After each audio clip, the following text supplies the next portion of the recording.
A você do Brasil e de tantas partes do mundo que nos acompanha, muito boa noite. E bem-vindo aqui à Canção Nova e ao nosso programa Além da Notícia. Hoje a gente cumprimenta também tantas pessoas no mundo inteiro que são atraídas por assuntos os mais diversos possíveis, mas de modo muito particular por aqueles que frequentam o ambiente acadêmico. Existem tantas discussões no ambiente acadêmico e muitas vezes a gente não percebe ou não está atento e não se interessa pela riqueza imensa que esse ambiente pode favorecer a toda a nossa sociedade e aquilo que está sendo tratado e abordado lá. É uma riqueza, de fato, sem medida. Nós vamos hoje, neste programa, abordar uma das riquezas que está hoje frequentando o ambiente acadêmico e que pode ser uma grande surpresa para nós, mundo católico. Nós vamos falar hoje sobre um simpósio internacional a respeito da vida de Santa Edith Stein e que vai acontecer aqui no Brasil. A introdução que faço é a seguinte: uma santa católica vem chamando a atenção do ambiente acadêmico mundial, Santa Teresa Benedita da Cruz. Mas não é com este nome que ela é mais conhecida. O pensamento de Edith Stein tem sido estudado em simpósios internacionais graças à fenomenologia desenvolvida por ela em diversos campos do saber. Por todo o mundo tem se espalhado os simpósios internacionais Edith Stein, uma proposta de diálogo entre a filosofia, a psicologia e a teologia na ótica dessa filósofa que nasceu numa família judia, declarou-se ateia na juventude, converteu-se ao catolicismo, se tornou freira religiosa e foi morta nos campos de concentração nazistas em Auschwitz. É um tema, no mínimo, curioso e que tenho certeza vamos gostar muito de aprofundar. E, sobretudo, algumas perguntas aqui serão respondidas e eu já estou muito curioso porque conheço muito pouco do tema, confesso, mas eu gostaria de saber muito no que pode ajudar o mundo atual o pensamento de Edith Stein, por que essa mulher está sendo tão estudada no ambiente acadêmico e o que é a fenomenologia desenvolvida por ela.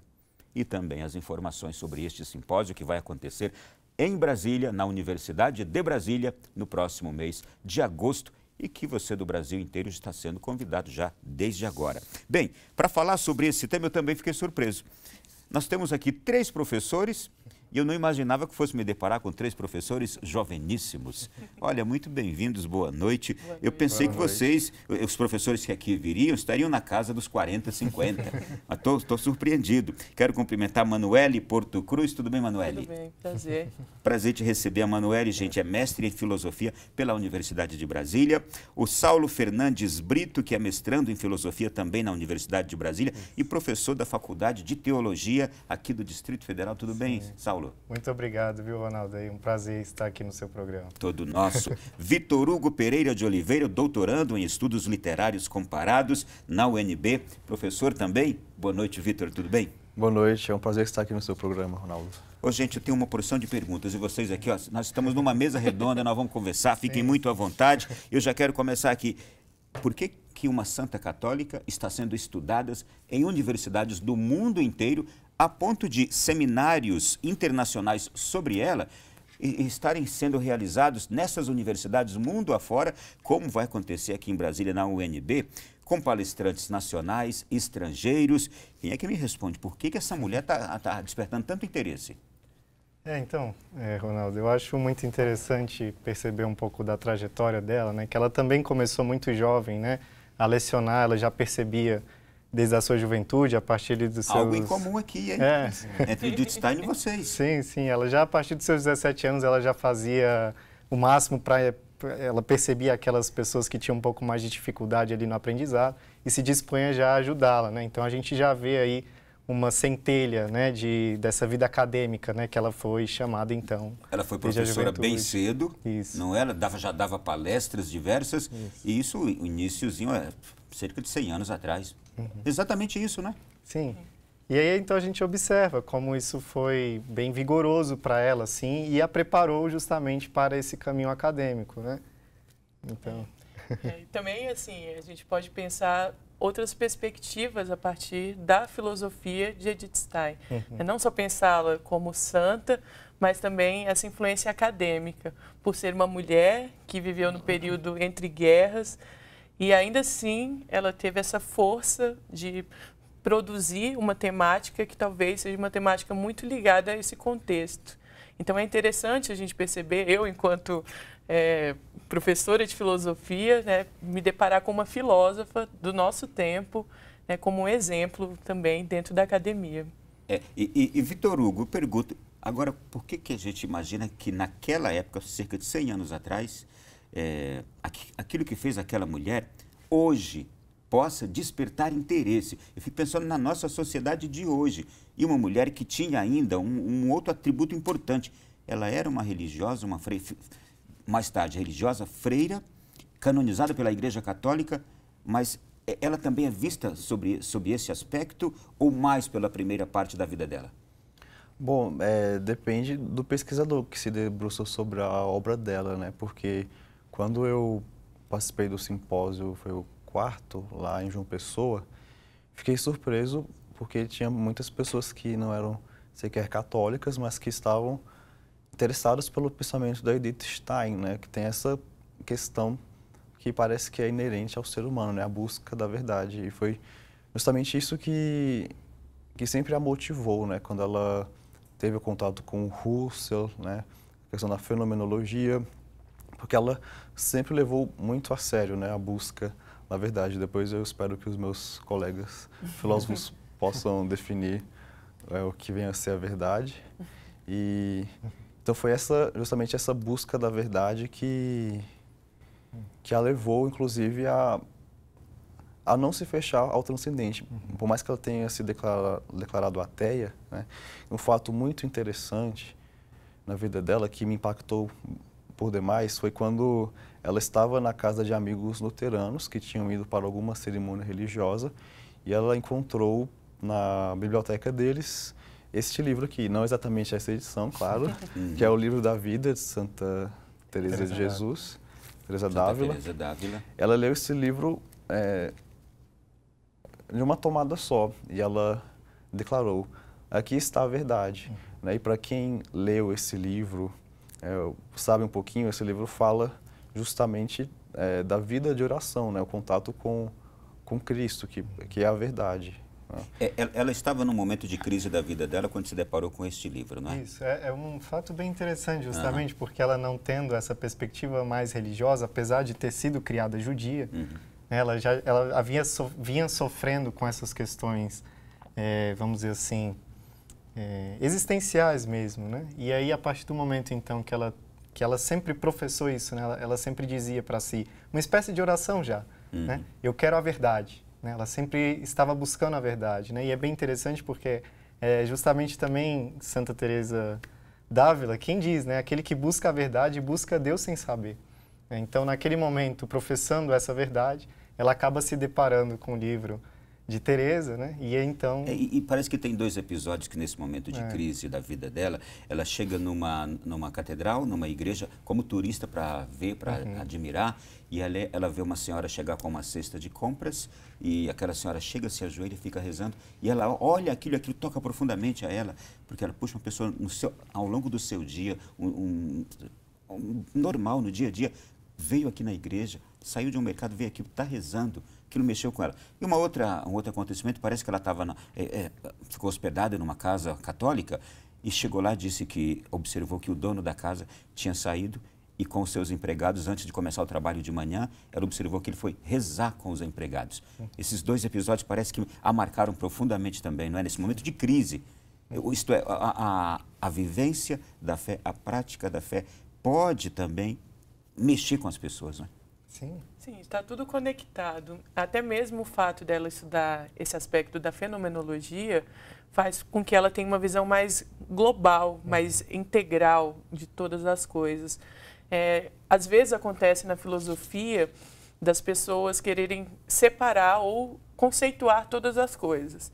Então, eu vou dar um conceito sobre o que é a verdade ou sobre o que é a pessoa. A fenomenologia, ela tem um método diferente. O método da fenomenologia é entender o fenômeno, ou seja, aquilo que se apresenta a nós. Então, o fenômeno ele tem que estar dentro de um contexto e a gente vai observar várias vertentes dentro desse fenômeno, não só um aspecto. Então, acredito que ela via a própria vida de maneira fenomenológica, nesse sentido de unir vários aspectos. Eu quero entender mais esse negócio também, que aqui eu fui em crise. bem complexo. Fiquei em crise, essa questão da fenomenologia no pensamento dela. O que era isso? Era a crise, era o não entender o mundo, o momento, o que estava acontecendo? O que é isso? Se me permite? Sim, claro. Porque quando há uma derrocada do pensamento kantiano, né, é uma crise justamente na intelectualidade. Como é que a gente chega às coisas, né? Porque até então existe uma corrente chamada essencialismo, né? A gente conhece a essência das coisas, né? E é justamente a partir dessa crise, a partir de Kant, ele diz que já nós não podemos então alcançar a essência, né? Então Husserl e Heidegger também, eles trazem essa nova perspectiva dentro da filosofia. Está citando um monte de filósofos, tá? Kant, Husserl, tudo isso que ele cita aqui são filósofos. Isso. Eu não cheguei a conhecer essas pessoas também não, tá? Não, e aí a partir da fenomenologia, então, a gente tem uma retomada, né, de voltar às coisas, né, porque antes parecia impossível descrevermos a realidade a partir disso, né? Então a fenomenologia é uma resposta a essa crise, né, do pensamento moderno. Mas aí agora eu volto àquela pergunta. Hoje, Edith Stein está sendo estudada em várias universidades do mundo. Como é que o pensamento e a vida de Edith Stein pode ajudar o mundo de hoje? Porque o mundo de hoje passa por crises também, não é? Crises do pensamento, crises existenciais, as pessoas não sabem por que estão vivas, o que estão fazendo aqui, se a vida delas tem sentido ou não. Como é que ela pode ajudar? O pensamento dela pode ajudar? Eu ainda tenho um conceito que para mim é muito caro dentro dela, assim, que ela fala de 3 aspectos muito centrais para mim, né? Que ela fala do conceito de massa, de sociedade e de comunidade, né? Que parece que então ela tenta uma resposta aí para essas questões mais existenciais, né? Ela fala que a gente esqueceu do ser pessoa, né? Que é uma realidade única do ser humano, né? Porque, por exemplo, um animal, nós não dizemos que ele é uma pessoa, né? Então, quando a gente se esquece que o outro também é pessoa, tanto quanto eu, a gente toma ela sem a dignidade que lhe é devida, né? Então, esses conceitos que ela traz mostram o vigor mesmo do seu pensamento e também a novidade que isso é, né? Olhar para o outro como ser pessoa. Isto não deveria ser, mas parece que é uma novidade que está na nossa cara e a gente não está percebendo. Isso. Não é? Inclusive, a tese de doutorado da Edith Stein é sobre o problema da empatia. Então, ela vai falar sobre esse tema que hoje está totalmente em voga, como que nós compreendemos o outro e como compreendemos o mundo. É óbvio que ela não vai dar uma noção muito simplificada, muito básica, vamos assim dizer. Mas, a partir da filosofia, ela vai buscar esse tipo de resposta.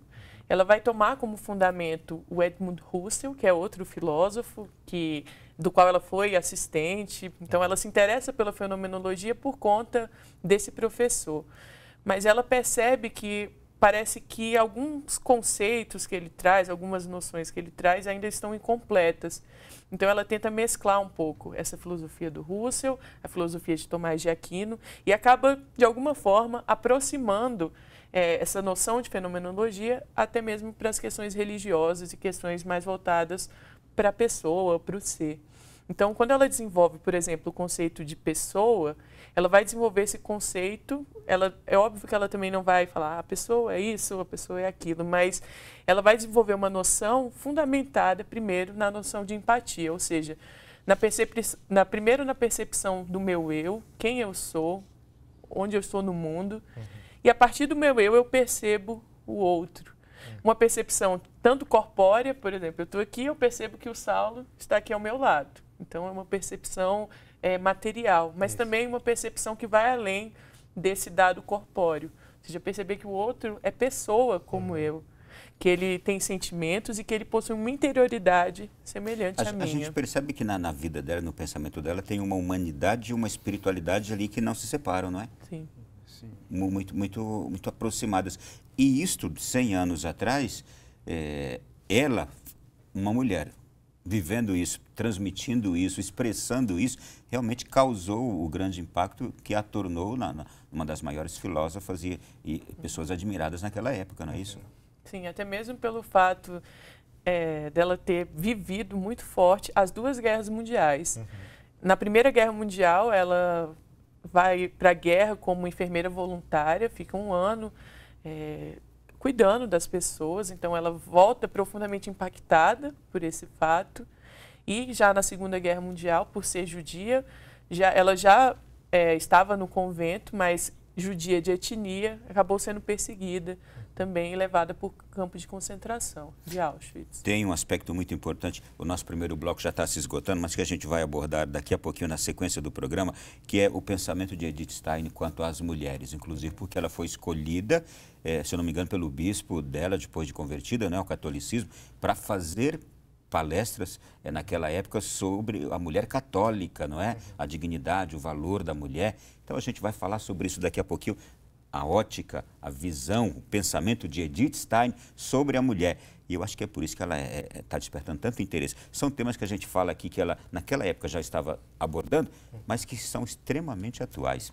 A gente volta já.